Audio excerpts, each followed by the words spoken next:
Hello and welcome. My name is Raj Persaud and I'm a consultant psychiatrist based in central London. And I'm joined today by Jeremy Beider, who's a psychiatrist working in West London, who has a special interest in sleep problems. So Jeremy, this is a very common problem and is very often mismanaged.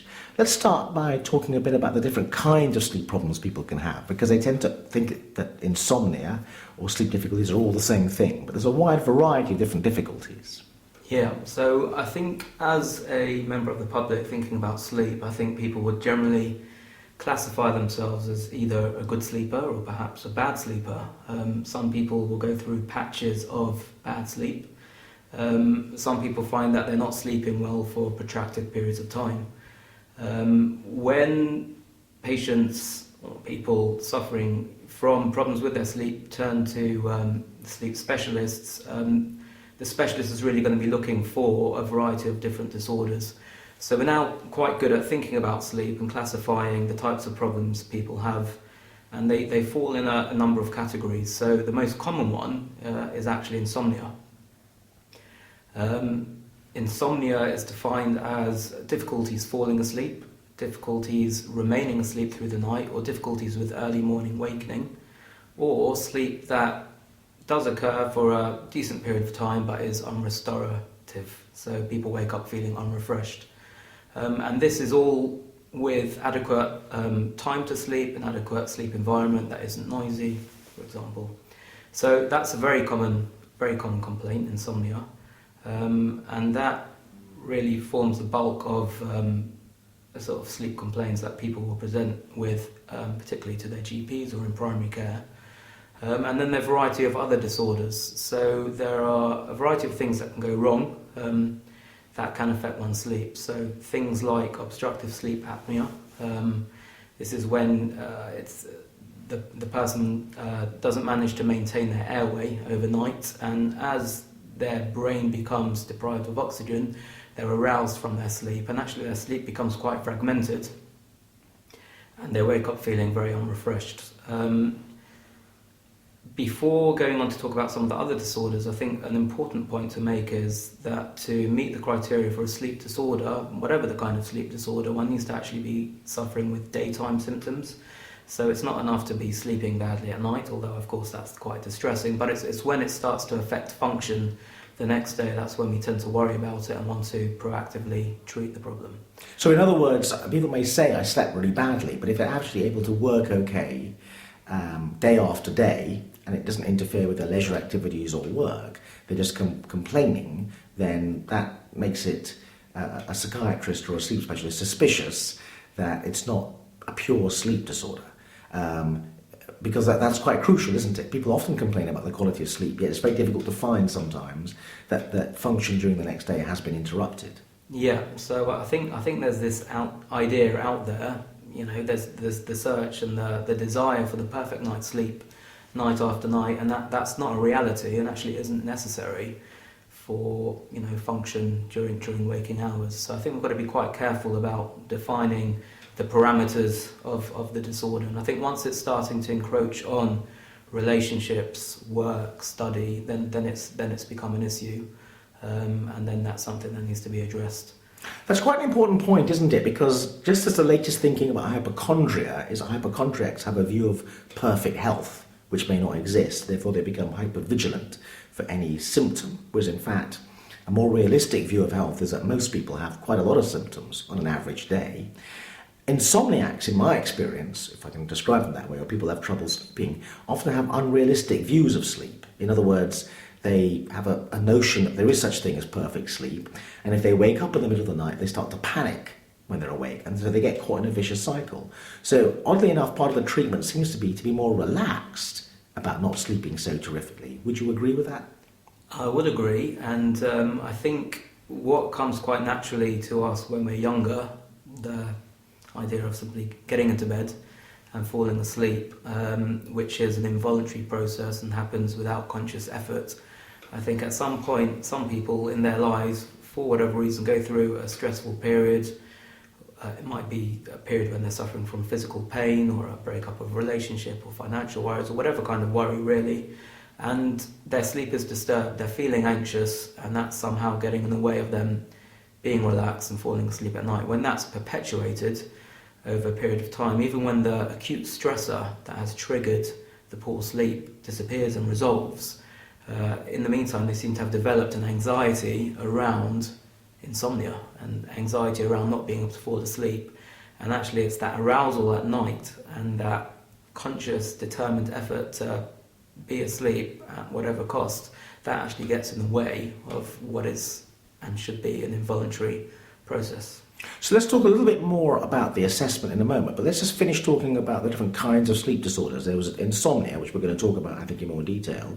Then there were the other disorders. Could you say a bit more about those other disorders? Yeah, so I guess epidemiologically we've covered insomnia, which is very prevalent. Obstructive sleep apnea is related to sort of having a high body mass index, so that's becoming more of a problem in the Western world. Moving on to other disorders, you can get conditions where you get something called Restless Leg Syndrome. And this is a sort of not quite painful but very uncomfortable feeling in the legs or the arms, which can come on particularly in the evening and as night comes on. And it essentially disrupts people's ability to fall asleep and fragments their sleep. And an associated condition in some people with Restless Leg Syndrome is periodic limb movement disorder. And again, this is characterized by kicking of the legs at night, often not noticed by the patient, but noticed by someone sharing the bedroom with them. And despite not waking them up and arousing them enough to fully wake them so that they're aware of their sleep being disturbed, they're actually being pulled out of deep sleep at multiple points through the night, and their sleep architecture is being fragmented, and as a result the next day they feel very tired. Often it's the bedtime partner or the bedroom partner who will highlight the problem because their sleep's getting disturbed. So that's another class of sleep disorder. So it's sleep-related movement disorders that are disrupting sleep. Another broad class of sleep disorders are parasomnias. So parasomnias are behaviours that occur in and around sleep that aren't naturally expected to occur or don't normally occur for most people. So this encompasses things like night terrors, sleepwalking disorders, nightmare disorders, something called REM, rapid eye movement, behavioural disorder, and these are all examples of parasomnias. Again, often for some of the disorders, there's no recollection on the part of the individual experiencing them that they've happened. They'll wake up the next day and won't know anything about it. And often it's a family member who will highlight the fact that they've been up at night, walking about, thrashing about in bed, seemingly very distressed. So this is another sort of category of sleep disorder that can affect people. Okay, let's focus a bit on the insomnia, which is the most common, I think, of the things we're talking about, and talk a bit about what would happen in terms of an assessment. What should a doctor be thinking about, and what should a patient expect when they go to a doctor and get their sleep disorder assessed? Okay, so I think there's a few critical questions initially around sleep. The first question the health professional will want to check on is whether as I said before, the environment is suited to sleep and that there's enough time in which to sleep. Often people will come along saying they're not getting enough sleep, they've got insomnia, perhaps they complain of, and actually they're not giving themselves an opportunity to sleep. So it's thinking about whether there is an insomnia present, firstly. Secondly, it's thinking about whether the insomnia is there alone, or whether actually there's an underlying disorder that has triggered or caused the insomnia. So is there an underlying mental health condition, a mood disorder, an anxiety disorder? Is there some kind of addiction problem that's sitting behind the insomnia? Is it related to medication? Is it related to physical health conditions? And again, is the insomnia present alongside another underlying sleep disorder, such as periodic limb movement disorder, obstructive sleep apnea? But you also mentioned whether the environment explains the inability to sleep. They're not giving themselves enough time, or they're in an environment which doesn't permit sleep. Yeah, so people nowadays typically will take lots of paraphernalia, electronic paraphernalia to the bedroom, so they'll be sat there responding to emails on Facebook, on social media, watching films, and that is stimulating and activating and arousing. And not only that, there's light coming off those pieces of machinery, and what we know is that we're geared up to be asleep at night. So light has the effect, our sleep phase and our wake phase is controlled by something called a circadian rhythm. There's a 24-hour cycle, and it's pegged to the external environment so that we're awake during daylight hours and asleep at night.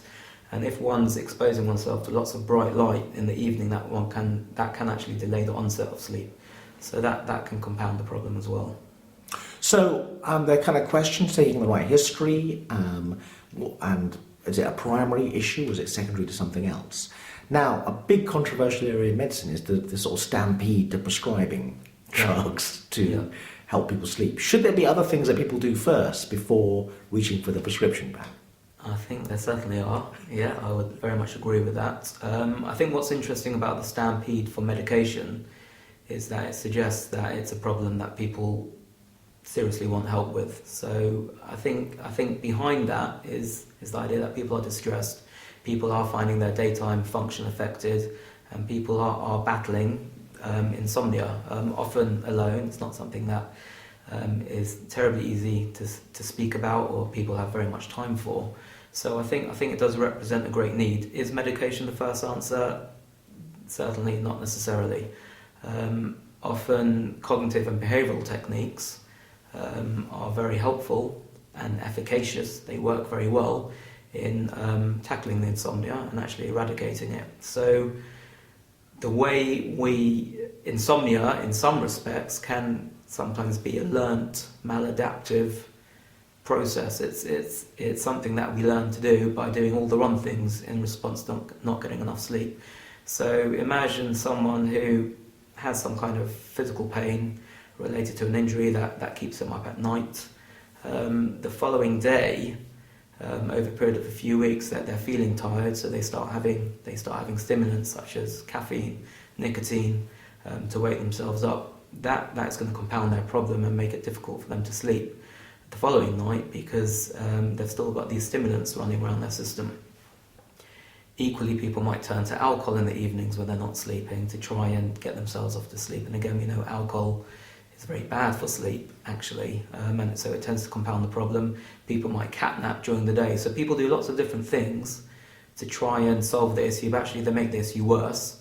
And primarily, people are getting into bed and then consciously trying to fall asleep. And that is often the source of the problem, and that can be targeted with cognitive and behavioural therapeutic techniques. I thought one of the catch-all phrases for this CBT or cognitive behavioural approach was sleep hygiene. Could you say a bit more about what the instructions would be that a doctor would give to a patient using sleep hygiene? So sleep hygiene doesn't have a tremendously large evidence base, actually. So the focus is more on more robust cognitive and behavioural techniques, which I'll come on to in a moment. But certainly it makes sense to avoid doing all the things I mentioned just a moment ago. So certainly one shouldn't be having stimulating beverages late in the afternoon, past lunchtime, I would say, because they do have an extended time of action. Certainly one shouldn't be catnapping during the day because that is going to reduce the drive for sleep at night and lead to fragmented sleep at night that isn't consolidated. If one avoids sleeping during the day, one gets a nice period of consolidated sleep at night. Again, it's about ensuring the bedroom is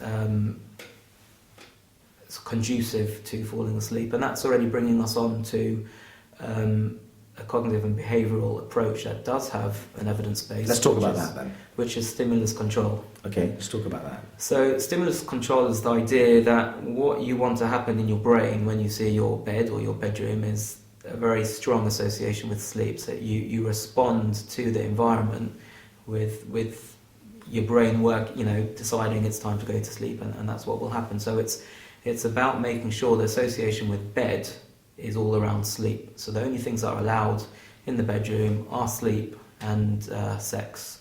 Anything else, kind of things we mentioned before, work, watching films, listening to the radio, all of that needs to be avoided so that time spent in the bedroom is associated with sleep. And alongside this, the idea is that if you're in bed, you're trying to wait for sleep to arrive and it doesn't. After 50 minutes, you should actually get out of bed, go somewhere else and do something else until you're feeling sleepy, and then you repeat the process and try again. After 15 minutes, 1-5? Yeah. Okay. Yeah, I guess the idea is to try and give some reasonable length of time for sleep to happen. That doesn't mean one should be watching the clock and sort of counting down the time.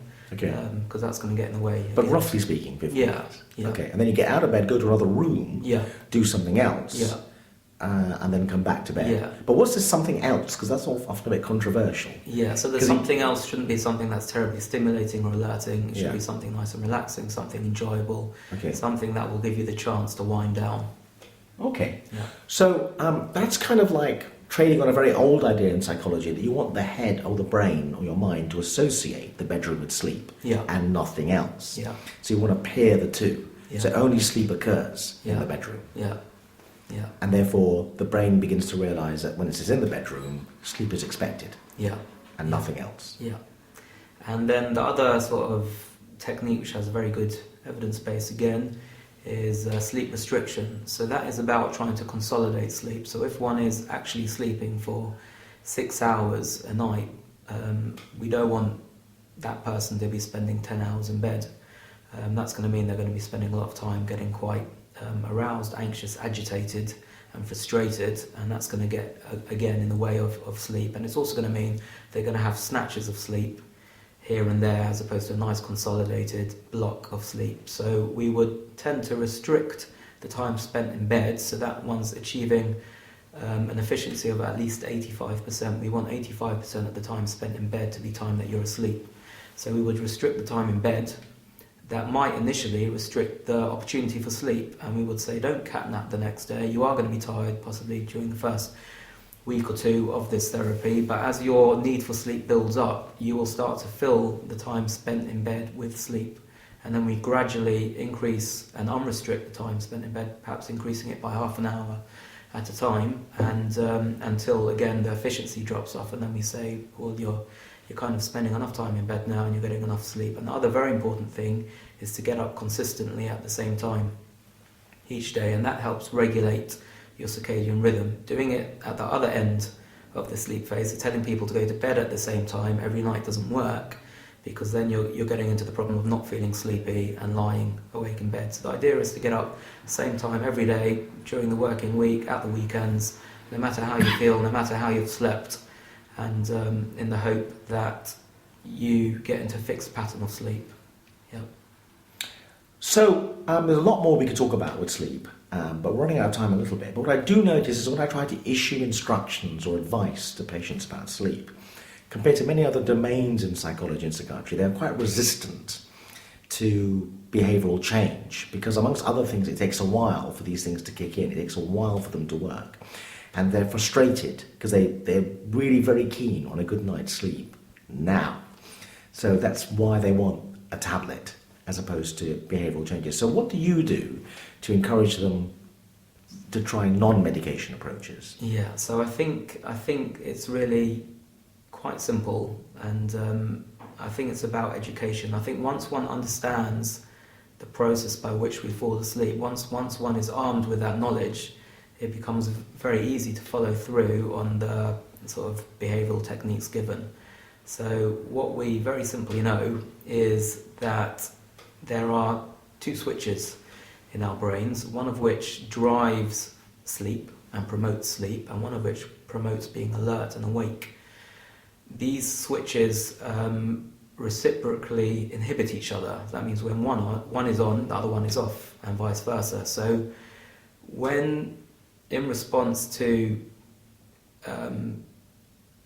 signals from the external environment that it's nighttime, when your sleep switch gets turned on, that is supposed to, your arousal switch and your being alert driver is supposed to turn off, and then sleep just happens. However, when one is too aroused, no matter that the sleep switch is turned on and trying to get your brain to go into a sleep phase, because you're so aroused, it's simply your brain won't shut down. And often, as I said before, the arousal is about trying to fall asleep and getting frustrated. I think once one learns that it is in a relaxed state of mind, sleep just will happen by itself as an involuntary process, then one can stop trying so hard. So the other favoured technique is relaxation therapy, really. and it's finding a way of turning down one's mind or turning down the tension in one's body so that one is in a relaxed state of mind, and that the sleep switch just goes on, and you go off into a good night's sleep. So that might involve muscle relaxation techniques, thinking consciously about relaxing various muscles in your body in a stepwise, progressive fashion, or it might involve some guided imagery, imagining yourself in some very relaxed setting where there are no worries, where there are no demands on you, and everything's very pleasant. So if one can conjure up that very pleasant space, then one's relaxed and sleep can happen.